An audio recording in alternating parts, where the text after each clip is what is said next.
Halo teman-teman, bertemu lagi dengan saya, Wahyu Ahmadi. Jadi kita akan melanjutkan latihan tes substantif penguasaan konten untuk pedagogik umum indikator 6-10. Indikator 6, kompetensinya perencanaan pembelajaran. Capaian pembelajarannya ialah menetapkan materi, proses, sumber, media, penilaian, dan evaluasi pembelajaran.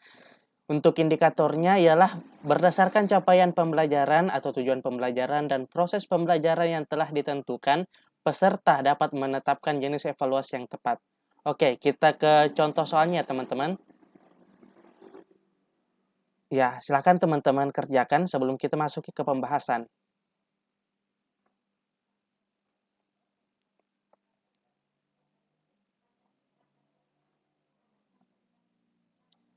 Seorang guru merancang evaluasi dengan mendasarkan pada indikator dan tujuan pembelajaran yang sudah ditentukan di RPP. Evaluasi tersebut dimaksudkan untuk menentukan hasil dan kemajuan belajar siswa.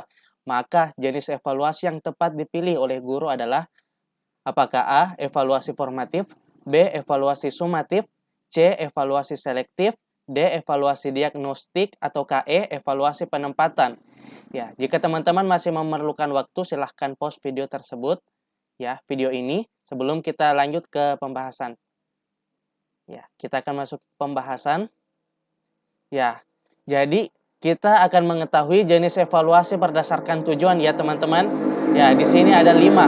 Yang pertama, evaluasi diagnostik adalah evaluasi yang ditujukan untuk menelaah kelemahan-kelemahan siswa beserta faktor-faktor penyebabnya. 2. Evaluasi selektif adalah evaluasi yang digunakan untuk memilih siswa yang paling tepat sesuai dengan kriteria program kegiatan tertentu. Evaluasi penempatan adalah evaluasi yang digunakan untuk menempatkan siswa dalam program pendidikan tertentu yang sesuai dengan karakteristik siswa. 4. Evaluasi formatif adalah evaluasi yang dilaksanakan untuk memperbaiki dan meningkatkan proses belajar dan mengajar. 5. Evaluasi sumatif adalah evaluasi yang dilakukan untuk menentukan hasil dan kemajuan belajar siswa. Ya, dari kelima poin ini, jenis evaluasi berdasarkan tujuan. Jadi teman-teman sudah tahu ya jawabannya? Ya, jawabannya adalah evaluasi sumatif. Ya, kita harus pandai-pandai untuk menemukan kata kunci ya teman-teman, karena dalam waktu yang relatif singkat, sedangkan bacaan yang cukup memadai, cukup panjang, jadi kita harus menemukan kata kunci ya. Ya, kata kunci pada soal ini adalah untuk menentukan hasil dan kemajuan belajar. Ya, maka jenis evaluasi yang tepat dipilih oleh guru adalah evaluasi sumatif. Kita ke soal atau ke indikator ketujuh teman-teman. Kompetensinya masih sama, perencanaan pembelajaran. Capaian pembelajaran ialah menyusun rencana pelaksanaan pembelajaran atau RPP sesuai silabus. Ya, indikator esensialnya ialah dengan mencermati silabus, peserta dapat menganalisis keterkaitan antar komponen silabus. Oke, kita ke contoh soal ya. Ya, silahkan dikerjakan teman-teman.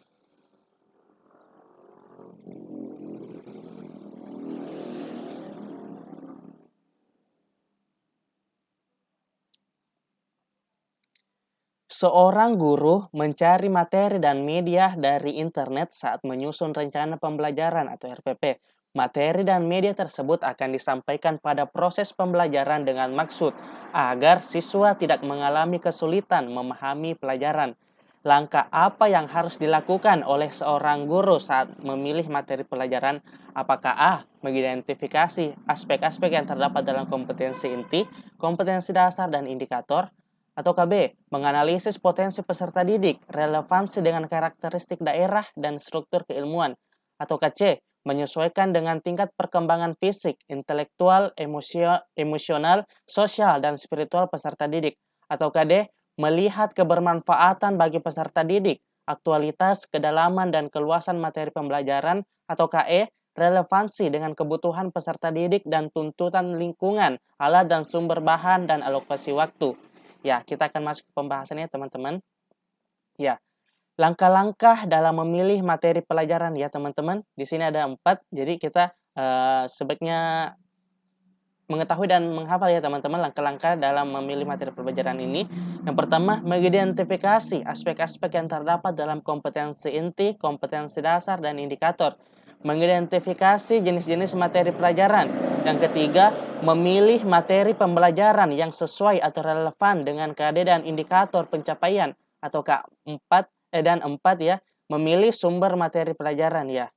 Sementara itu ya, kita lihat sementara potensi peserta didik, relevansi dengan karakteristik daerah dan struktur keilmuan, tingkat perkembangan fisik, intelektual, emosional, sosial, dan spiritual peserta didik, kebermanfaatan bagi peserta didik, aktualitas, kedalaman, dan keluasan materi pembelajaran, relevansi dengan kebutuhan peserta didik, dan tuntutan lingkungan, alat, dan sumber bahan, dan alokasi waktu, bukan termasuk langkah-langkah memilih materi ya teman-teman, tetapi prinsip dalam memilih materi. Oke, jadi ada yang langkah-langkah, ada juga ya prinsip dalam memilih materi ya teman-teman. Oke, jadi sesuai pertanyaannya tadi, jadi jawaban yang tepat adalah A. Langkah yang harus dilakukan oleh seorang guru saat memilih materi pelajaran adalah mengidentifikasi aspek-aspek yang terdapat dalam kompetensi inti, kompetensi dasar, dan indikator. Oke teman-teman, kita ke indikator ke-8. Ya, capaian pembelajarannya ialah menyusun rencana pelaksanaan pembelajaran atau RPP sesuai silabus ya. Dan indikator esensialnya ialah dengan mencermati silabus yang telah ditentukan, peserta dapat menyusun rencana pelaksanaan pembelajaran atau RPP dengan tepat. Oke, kita masuk ke contoh soal ya teman-teman. Oke, kita lihat. Silakan teman-teman kerjakan. Ya, dengan mencermati silabus, seorang guru akan merancang pelaksanaan pembelajaran atau RPP, sebagaimana yang tertuang dalam Permendikbud RI nomor 22 tahun 2016, rencana pelaksanaan pembelajaran atau RPP mencakup sekurang-kurangnya. Ya, sekurang-kurangnya apa ya dalam RPP teman-teman? Ya, bagi yang terbiasa buat RPP, pasti ya tahu jawabannya ya teman-teman. Oke. Apakah A. Kompetensi inti, kompetensi dasar, tujuan pembelajaran, materi ajar, model pembelajaran, metode pembelajaran, strategi pembelajaran, dan penilaian hasil belajar? Ya, kita akan masuk ke pembahasan ya teman-teman. Ya, dalam Permendikbud nomor 22 tahun 2016 secara tegas menjelaskan komponen minimal dalam RPP terdiri atas 1. Identitas sekolah, 2. Identitas mata pelajaran, 3. Kompetensi dasar, 4. Indikator pencapaian, 5. Tujuan pembelajaran, 6. Materi pembelajaran, 7. Model atau metode pembelajaran, 8. Media pembelajaran, 9. Sumber belajar, 10. Langkah-langkah kegiatan pembelajaran, 11. Penilaian, ya. Menetapkan tujuan penilaian, menyusun kisi-kisi penilaian, ya. Ya, kalau dalam Permendikbud nomor 22 tahun 2016 ini saya ringkas ya teman-teman. Kalau lebih jelasnya lagi identitas sekolah, yang dimaksud dengan identitas sekolah adalah apa-apa saja. Identitas mata pelajaran adalah ini.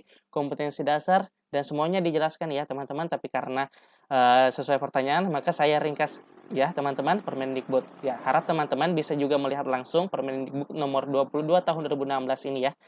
Oke. Jadi berdasarkan pembahasan ini kita dapat tahu ya jawabannya teman-teman. Ya, jawabannya adalah E. Sekurang-kurangnya hal yang tertuang dalam rencana pelaksanaan pembelajaran atau RPP adalah identitas sekolah, identitas mata pelajaran, tujuan pembelajaran, materi ajar, media, sumber belajar, langkah pembelajaran, dan penilaian hasil belajar ya teman-teman. Oke. Kita ke indikator 9 ya teman-teman. Ya, kompetensinya ialah melaksanakan pembelajaran. Oke, capaian pembelajarannya ialah melaksanakan pembelajaran dengan mewujudkan suasana dan proses pembelajaran yang sesuai dengan kaidah pedagogik untuk memfasilitasi pengembangan potensi diri dan karakter siswa. Oke, indikator esensialnya ya ialah melalui paparan kasus, peserta dapat memberikan pilihan pemecahan masalah pelaksanaan pembelajaran untuk mengembangkan potensi siswa ya. Agak mirip ya soal dengan indikator keempat yang kemarin ya teman-teman. Ya, kita lihat contoh soalnya ya. Oke. Seorang guru senior mengajar siswanya dengan metode diskusi dan penggunaan media gambar yang sudah berlangsung dari tahun ke tahun. Pada awal semester baru 2019, siswa di kelas tersebut diketahui 70% memiliki preferensi belajar kinestetik sehingga mereka tidak fokus saat pembelajaran dan diskusi berlangsung. Siswa lebih senang jika mengerjakan tugas yang diberikan oleh guru. Dari kasus tersebut, strategi pembelajaran yang paling tepat dipilih guru adalah apakah A. Kooperatif, B. Project Based Learning, atau C. Kontekstual, atau D. Inquiry, ataupun kah E. Discovery. Oke ya, kita akan masuk ke pembahasan.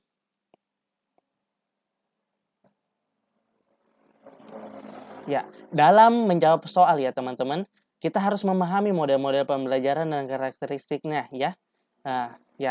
Seperti pelajaran sebelumnya di soal nomor 4 ya. Setiap model pembelajaran untuk efektif ya, untuk yang agak kurang bisa menghafal kalimat-kalimat panjang ya, tentu kita cukup tahu ya kata kuncinya masing-masing dari setiap model pembelajaran ya. Kooperatif. Kooperatif adalah suatu strategi pembelajaran yang terstruktur secara sistematis di mana siswa-siswa bekerja sama dalam kelompok-kelompok kecil dengan anggota antara 4 sampai 5 orang secara heterogen untuk mencapai tujuan-tujuan bersama. Ya. Yang kedua, problem solving ya, merupakan kerangka konseptual tentang proses pembelajaran yang menggunakan masalah-masalah real dalam kehidupan nyata atau otentik, bersifat tidak tentu, terbuka dan mendua untuk merangsang dan menantang siswa berpikir kritis ya untuk memecahkannya. Ya, sedangkan model pembelajaran inquiry adalah proses untuk memperoleh dan mendapatkan informasi dengan melakukan observasi atau eksperimen ya, guna mencari jawaban maupun memecahkan masalah terhadap pertanyaan atau rumusan masalah dengan menggunakan berpikir kritis dan logis. Ya, teman-teman. Oke, kita lanjut ke model selanjutnya. Project Based Learning ya, teman-teman, atau PJBL merupakan strategi pembelajaran yang dikembangkan berdasarkan penerapan proyek dengan melibatkan siswa ya, menyelidiki masalah dunia nyata. Ya, model pembelajaran selanjutnya discovery learning ya, adalah model pembelajaran yang melibatkan siswa secara aktif untuk mencari dan menyelidiki suatu permasalahan sehingga siswa dapat menyimpulkan konsep dari pembelajaran yang telah dipelajari ya teman-teman. Oke, model yang keenam ya, kontekstual kontekstual atau kontekstual teaching and learning ya adalah konsep belajar yang mengaitkan antara materi yang diajarkannya dengan situasi dunia nyata siswa dan mendorong siswa membuat hubungan antara pengetahuan yang dimilikinya dengan penerapannya dalam kehidupan sehari-hari. Ya, berdasarkan keenam model ini ya teman-teman, cooperative problem solving, inquiry, project based learning, discovery learning, dan kontekstual, yang mana yang paling tepat? Ya, teman-teman sudah tahu ya Jawabannya adalah proyek based learning ya teman-teman. Proyek dengan melibatkan siswa ya teman-teman. Ya, oke. Ini contoh kasusnya ya. Kita ke indikator 10 ya. Kompetensinya melaksanakan pembelajaran, capaian pembelajarannya ialah melaksanakan pembelajaran dengan mewujudkan suasana dan proses pembelajaran yang sesuai dengan kaidah pedagogik untuk memfasilitasi pengembangan potensi diri dan karakter siswa. Oke, indikator esensialnya ialah melalui paparan kasus, peserta dapat memberikan pilihan pemecahan masalah pelaksanaan pembelajaran untuk mengembangkan karakter siswa ya teman-teman. Oke, kita lihat contoh soal ya. Silakan dikerjakan teman-teman sebelum kita masuk ke pembahasan.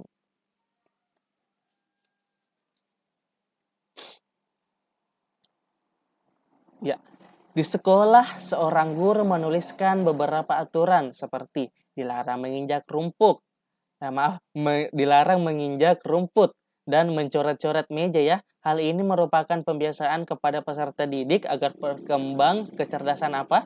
Ya, apakah A. Naturalis, B. Kinestetis, C. Visual spasial, D. Verbal linguistik, atau E. Logis matematis. Ya, teman-teman bisa jawab ya.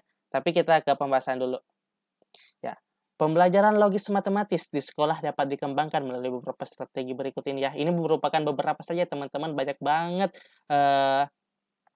strategi ya untuk mengembangkan pembelajaran logis matematis. Ini cuma 3 saja ya contohnya ya. Satu, menceritakan masalah yang dihadapi sehari-hari, kemudian dipecahkan dengan bantuan pemikiran matematis dengan mengatur waktu penyelesaian dengan tepat dan efektif. Dua, merencanakan suatu eksperimen dengan menggunakan metode ilmiah yang diawali dengan mengungkapkan masalah ya, membuat hipotesis, melakukan percobaan, menafsirkan data dan menarik kesimpulan. Yang ketiga, membuat diagram Venn untuk mempolakan masalah agar mudah membangun pengertian sehingga mudah dipecahkan ya. Oke, pembelajaran yang dirancang untuk mengaktifkan kecerdasan visual ya, spasial adalah satu, visualisasi, dua, penggunaan warna, tiga, metafora gambar, empat, sketsa gagasan, atau kelima, simbol grafis ya.